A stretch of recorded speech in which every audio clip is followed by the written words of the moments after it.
पा रहे। आगे पढ़ो बेटा। इसलिए कि तुम ऊंचा सुनने लगे हो। इसलिए कि तुम ऊंचा सुनने लगे हो। ऊंचा सुनने का मतलब उनके कान बहरे नहीं हुए, लेकिन ऐसा वो दिखाते हैं कि उनको ऊंचा सुनना, वो ऊंचा सुनते हैं। ऊंचा सुनने का मतलब है बहुत सारी वचन की बातें हैं जिनको वो सुनते हुए भी समझना नहीं चाहते, सुनते हुए भी चलना नहीं चाहते। उसको उसने इसलिए बोला कि अभी तुम ऊंचा सुनने लगे हो।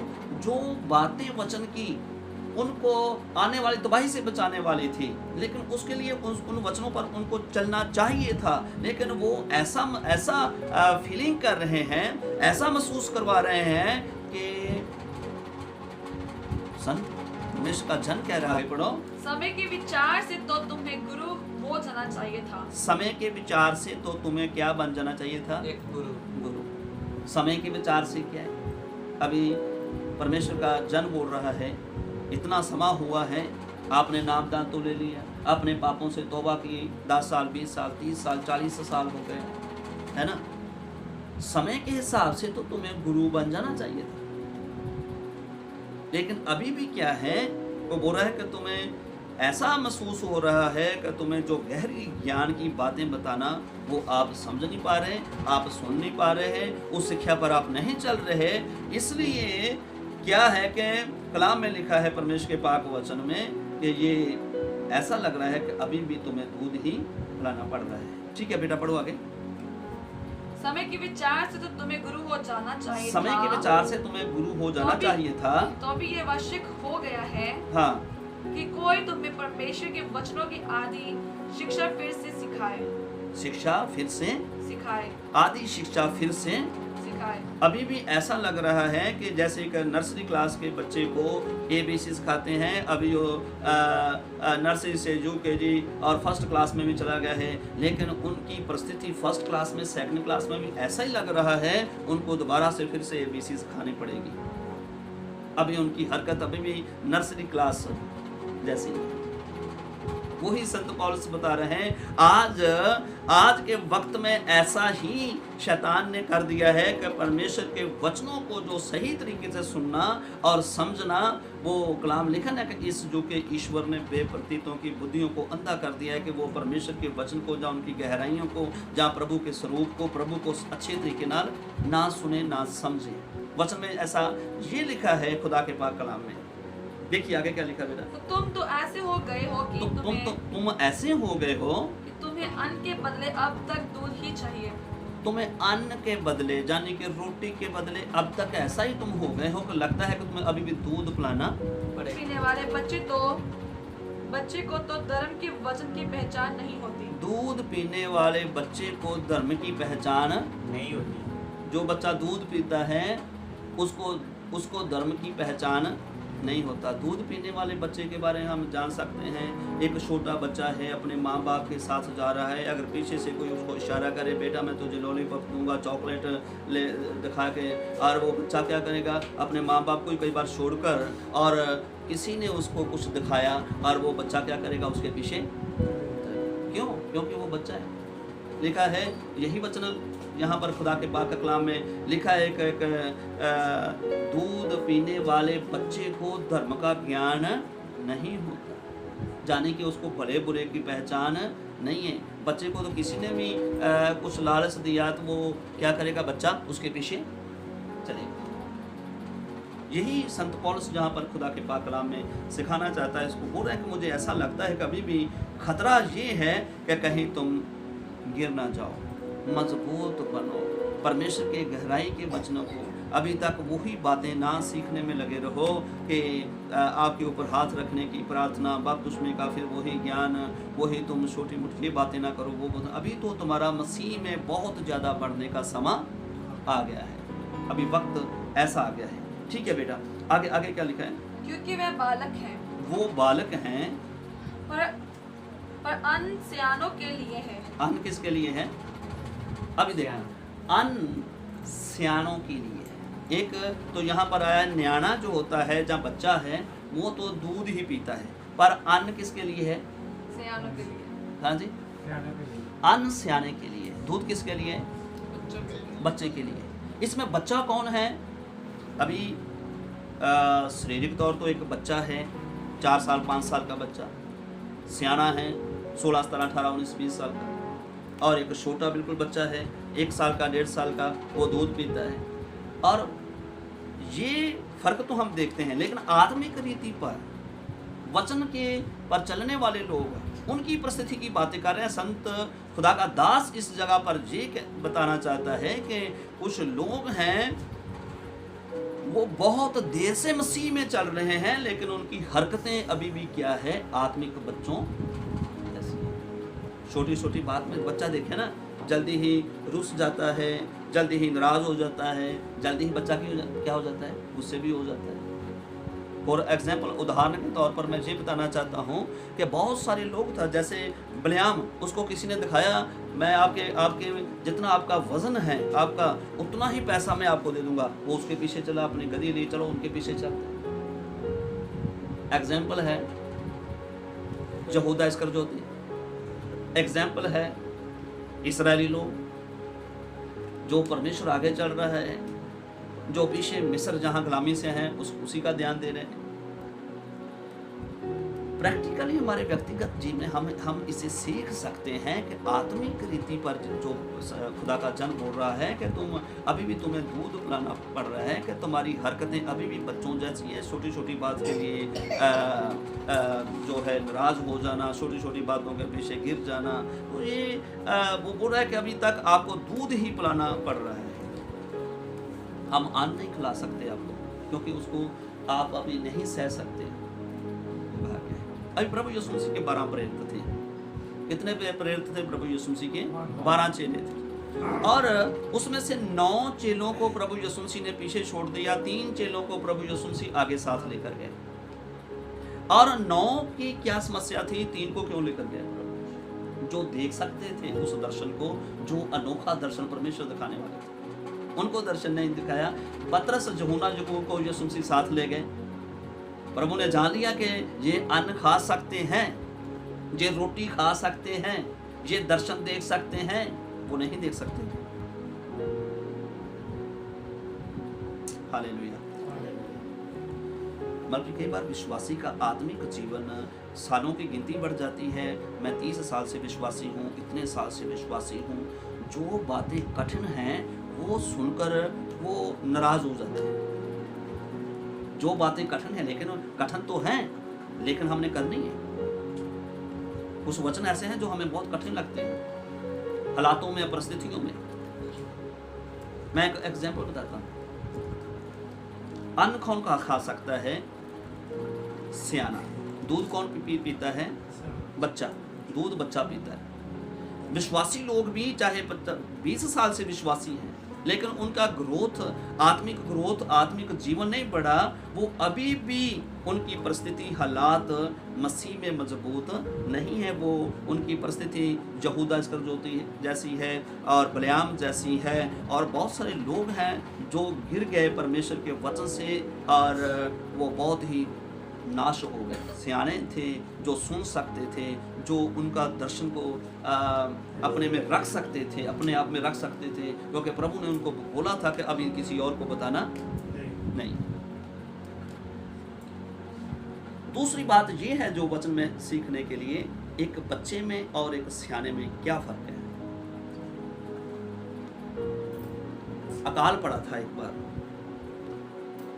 अकाल पड़ा, और एलिया उस अकाल के समय एक विधवा के घर में चला गया। विधवा के घर में बेटा एलिया उस समय परमेश्वर ने कहा जाओ वहाँ उस बहन के घर में जाओ, और उसका एक ही बेटा था और वो विधवा थी। अभी मैं एक बताने जा रहा हूँ कि कठिन बातों में भी एक विश्वासी को, एक प्रभु के दास को क्या करना चाहिए। अगर वो रोटी खाने के योग्य सियाना है तो वो रोटी खाएगा। रोटी खाने का मतलब है सियाने को कठिन से कठिन वचनों पर चलना है, कठिन से कठिन वचनों पर भी ध्यान देना है। ये नहीं ये बहुत कठिन वचन में मैं इस पर नहीं चल सकता, वही सियाना है। अभी मैं ये बताना चाहता हूँ खुदा के पाक कलाम से क्यों वचन में लिखा है, संत पौलुस कह रहा है कि मुझे समय के हिसाब तो तुम्हें गुरु बन जाना चाहिए, पर लेकिन मुझे अभी भी आपको दूध पिलाना पड़ता है कि अभी भी बच्चों जैसे नर्सरी क्लास की पढ़ाई आपको पढ़ानी पड़ती है कि अभी भी आप प्रभु के कठिन वचनों को सुन नहीं सकते, इतना समझ सकते। पहले क्या मांगा उसने? पानी का गिलास लेकर आ बीबी। वो बोली ठीक है, पानी का गिलास पिलाते हैं। वो भी एक धार्मिक विश्वासी बहन थी, खुदा का कलाम को मानने वाले थी। मैं कह सकता हूँ ये कि वो बहन भी अन्न खाने वाली थी, रोटी खाने वाली थी, जाने के कठिन से कठिन वचन को सुनकर उसको पूरा करने वाली थी। आज बहुत सारे लोग कठिन वचन नहीं सुनना चाहते, जिससे त्याग करना पड़ता है। त्याग का मतलब होता है कुछ हरकतें, कुछ सोचें, कुछ विचार, कुछ हमारी सोच, कभी कभी ऐसी बातों को छोड़ना पड़ता है प्रभु के लिए। कभी कभी हमें हमारा स्वभाव जो है वो परमेश्वर को पसंद नहीं है, दूसरों को पसंद नहीं है, लेकिन हम सोचते हैं मैं सही चल रहा हूँ, पर प्रभु कहते हैं, वचन कहता है कि उसको क्या करना है, उस स्वभाव को छोड़ना है, अपने बचपने को छोड़ना है। जैसे माता पिता कई बार बच्चा थोड़ा जब बड़ा होता है तो बेटा तू इतना बड़ा हो गया, तेरी हरकत अभी भी बच्चों जैसी है, तो माँ बाप बोलते हैं तू बड़ा तो हो गया पर तेरी हरकत अभी भी वैसी ही है। उधर प्रभु यीशु मसीह विश्वासी को, जहाँ प्रभु के संतों को, सेवकों को बोलते हैं, जब उनके कामों को देखते हैं तो प्रभु कहते हैं तुम बड़े तो हो गए लेकिन तुम्हारी हरकतें अभी भी बच्चे जैसी है ना। अभी मैं बताता हूँ और भी खुदा के पाक कलाम से। यहाँ अकाल पड़ा है, अकाल पड़ा है और एलिया को परमेश्वर ने भेजा उस घर में चले जा। वो उस घर में गया एलिया और बोलता है अकाल के समय में बीबी पानी का ग्लास लेकर आ। वो बोलती मैं अभी पानी लेकर आती हूँ, साथ में चप्पी रोटी भी लेकर आ। कितनी रोटी? एक चप्पी, आधी रोटी भी साथ लेकर आ। ठीक है, ध्यान से ये सुनने वाली बात। अभी कठिन काम है जो होने के लिए जा रहा है। अभी क्या बोल रही है वो, ये तो क्या हो गया भाई, अकाल पड़ा हुआ है, एक ही चप्पी रोटी है और थोड़ी सी रोटी है हमारे पास, उसमें से ये मांग रहा है परमेश्वर का दास। वो लेकर आई कि नहीं आई? लेकर। उसने कहा मैं और मेरा बच्चा यही है, बस थोड़ा सा है, लकड़ियां बीनने के लिए जा रहे थे, बस खाएंगे और उसके बाद हम, मैं और बेटा खाने के बाद हम मर जाएंगे, क्योंकि आटा है ही नहीं है, अकाल पड़ा हुआ है, कुछ भी नहीं है। ऐसा उसके मन में विचार है। थोड़ा सा शब्द उसने कहा, लेकिन उसने एक शब्द और कह दिया, जो मैं तुझसे कहता हूँ वो कर। ऐसे शब्द प्रभु यीशु मसीह ने बहुत बार कहा। जब माँ मरियम ने एक बार कहा जो यीशु कहे सो करो। अगर वो करोगे जो यीशु कहते हैं, जो कहते हैं वो करोगे, तो तुम्हारी शादी में हर एक कमी परमेश्वर क्या करेंगे? जो मैं कहता हूं वो करो। अभी एलिया ने यही शब्द कहा था, जो मैं कहता हूं वो करो। एलिया क्यों कह रहा है ऐसा शब्द, जो मैं कहता हूं करो? क्योंकि उसको परमेश्वर ने भेजा है कि तेरा इंतजाम वहां होगा। इसलिए वो कह रहा है कि मुझे प्रभु ने बोल रहा है, इसलिए बोल रहा है, इस अधिकार से बोल रहा है क्योंकि उसको ऊपर हाई कमांड से अधिकार मिला था, जा उसके घर में। इसलिए बोल रहा है बीबी मैं तुझे बोलता हूं वो कर। तो ठीक है, वो समझ गई कि को परमेश्वर का जान है। बहुत लोगों ने परमेश्वर के जनों को पहचान लिया। कुछ लोगों को तो जो बच्चे हैं वो तो बच्चे जैसे ही सेव को पहचानते हैं, जो सियाने हैं वो सियाने संतों को पहचानते हैं। तो जो आज भी बच्चे हैं और सुनाने वाले भी बच्चे हैं, सुनने वाले भी बच्चे हैं। पीछे भाई मोदी बोलते ना, बोलो मेरी बकरियों म्या म्या है। और बहुत सारे लोग हैं आज लॉकडाउन के समय में भी कोई भविष्यवाणी कर रहा है, प्रचारक तुम्हारा वीजा लग रहा है। पीछे लोग होते हैं आमीन आमीन, बोलो मेरी बकरियों म्या म्या। वो भी ऐसा ही करने वाले हैं, वो भी म्या म्या पीछे करने वाले हैं, आमीन के नारे लगाने वाले हैं। भाई भविष्यवाणी करने वाले को तो सोच लेना चाहिए ना भाई। हाँ जी, भाई लॉकडाउन लगा हुआ है, वीजा कहाँ लग रहा है, तू भविष्यवाणी क्यों कर रहा है भाई? ऐसे खुदा की पाक कलाम में बहुत सारे लोग आमीन करने वाले, बोलो मेरी बकरियों म्या म्या करने वाले सब लोग हैं, क्योंकि उस बहन ने पहचान लिया, उस बहन ने पहचान लिया ये को खुदा का जन है जो बोल रहा है जो मैं कहता हूँ वो कर। यानी कि हाई कमांड से अधिकार मिला है। उस घर में जा, उस बीबी के घर में जाओ, विधवा है और उसका भी एक बेटा है और वो इस समय अकेली है, उसका कोई सहारा नहीं है। जहाँ कोई सहारा नहीं है वह तेरा सहारा और उसका सहारा, और मैं वहाँ दोनों के लिए इंतजाम करूँगा। बाइबल खुदा का कलाम बताता है वो बहन क्या लेकर आई? रोटी लेकर आई, साथ पानी लेकर आई। उसने सोचा बस, मैंने तो सोचा मेरा बेटा और हम दोनों खा के मर जाएंगे और ये तो बीच में आ गया। लेकिन वो परमेश्वर की जन थी, कोई रोटी खाने वाली थी। रोटी खाने का मतलब परमेश्वर के कठिन से कठिन वचनों को सुनकर समझने और चलने वाली थी। हालेलुया, ठीक है। तो जितना समय काल रहा, पता नहीं दुनिया का कैसे कैसे जी रही थी, मर रहे थे लोग। उस महामारी में अकाल पड़ा था खाने का, लेकिन ना तो उस घर का वो ही आटा मुका, ना वो तेल खत्म हुआ। बोलो हालेलुया। सुनिए ध्यान से, ना तो तेल खत्म हुआ, ना ही उनका आटा खत्म हुआ। और एलिया भी वहाँ रहा और वो बहन भी, उनका बच्चा भी, वो जीवित रहे, खाते रहे, पीते रहे, उस किसी बात की कमी नहीं। अभी सुनिए, बोलो हालेलुया। अभी जो रूल है परमेश्वर के पाक वचन का, हमें उसको तोड़ना नहीं चाहिए, चाहे हमें कठिन से कठिन परिस्थिति क्यों ना हो। इस वचन को फिर एक बार बेटा पंजाबी में ही पढ़ दे एक बार। अन सियाणिਆਂ ਦੇ ਲਈ ਜਿਨ੍ਹਾਂ ਦੀਆਂ ਗਿਆਨ ਇੰਦਰੀਆਂ ਭਲੇ ਬੁਰੇ ਦੀ ਜਾਂਚ ਕਰਨ ਨੂੰ ਅਭਿਆਸ ਨਾਲ ਸਾਧੀਆਂ ਹੋਈਆਂ ਹਨ। ਆਮੀਨ, ਬੋਲੋ ਹਾਲੇਲੂਇਆ। ਅਭਿਆਸ ਦੇ ਨਾਲ ਕੀ ਹੋਈਆਂ ਨੇ?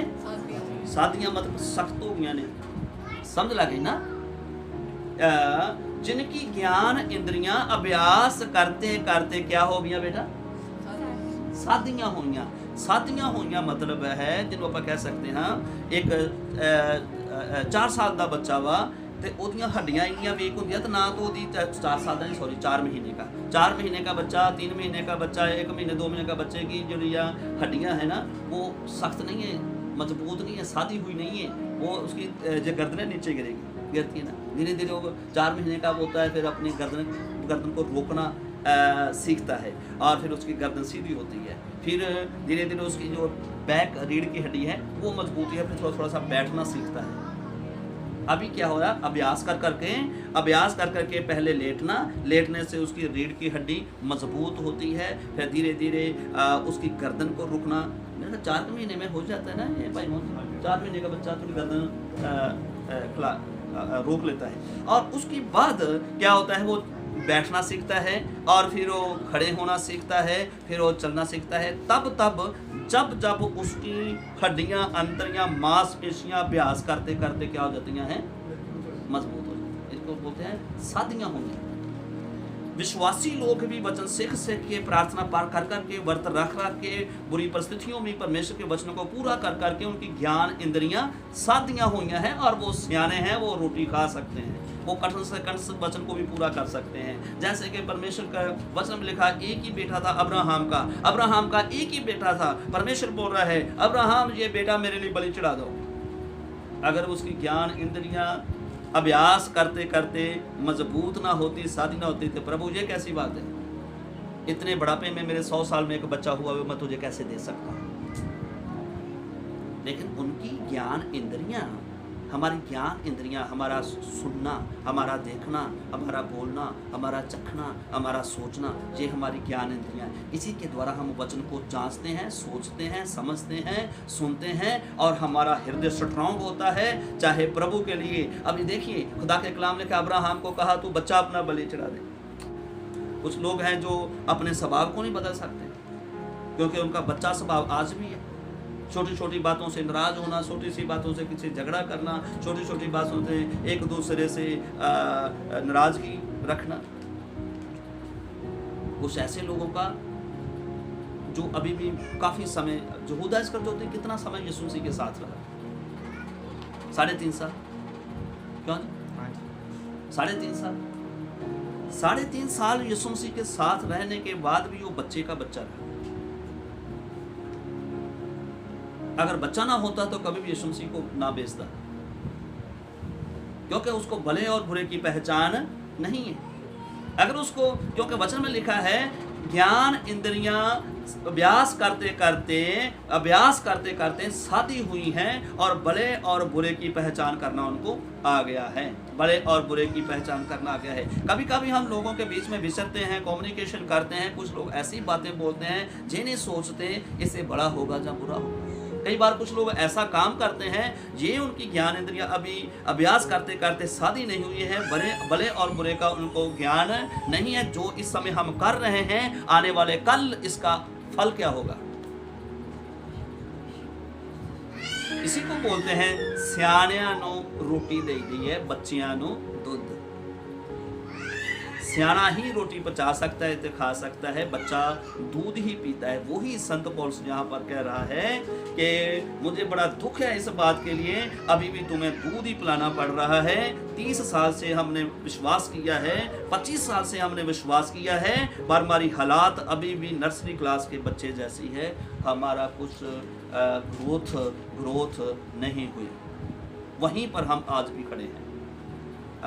रेवलेशन को पढ़ते हैं तो बार बार जूना होगा, मेरे पास आ जा, मैं तुझे दिखाऊंगा आगे क्या होना चाहिए। इसलिए वचन को ज़्यादा सुने, वचन को ज़्यादा पढ़ें। और सियाना जो है, जिनकी आत्मिक ग्रोथ बढ़ जाती है, समझदार बन जाता है, वो हर परिस्थिति से लड़ने के लिए तैयार रहता है।